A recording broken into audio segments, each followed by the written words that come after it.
The transformation of my 5,000 euro house is happening fast. The main goal today was to make it so cars could get up this forest path. In comes the excavator to finish what it started. That's one route I wouldn't recommend pulling. The excavator did in hours what would have taken me weeks by hand. This is like a road. It's not a path anymore. My neighbor said his car should be the first to make an attempt. It wasn't very comfortable, and he drove maybe a little too fast.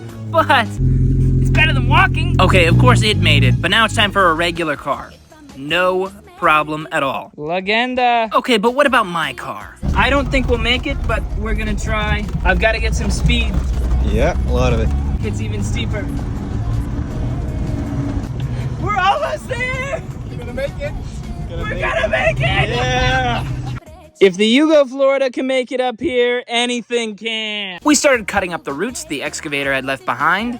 We had 2 new volunteers I had never seen before, so up to the hill they went to cut roots. And then a tractor that never would have made it up the path yesterday came up with 2 strangers. We were trying to draw up some plans for the new additions that were going to be built when a car came driving up the path. It was carrying an architect. Hey. We started taking measurements of everything. It turns out all of these guys are skilled laborers in one way or another. I asked the architect if I could use his sketch, but then that night he gave me something better. Man, this guy is fast. Now it seemed like everybody wanted to try and drive up here. Too many vehicles. I don't know how everybody is gonna get down. It was a successful day of planning, but the next morning it was time for action. We were going to take the tractor into town to buy supplies.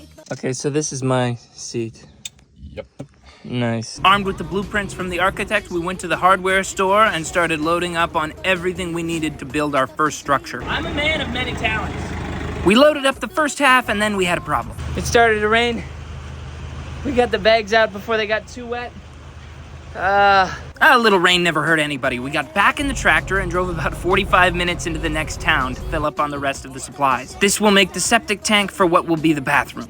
When we got back to the village, I was invited in for a nice homemade lunch. Then we had to go get the last of the parts in the car, and we were all set for construction to begin. Now I have everything I need, but the rain won't stop. We can't do any work. I had to walk back up the muddy trail empty-handed. Luckily, the neighbors gave me these nice boots. No way any vehicle could make it up in this kind of weather. Tomorrow, construction begins. Follow this page to see what happens.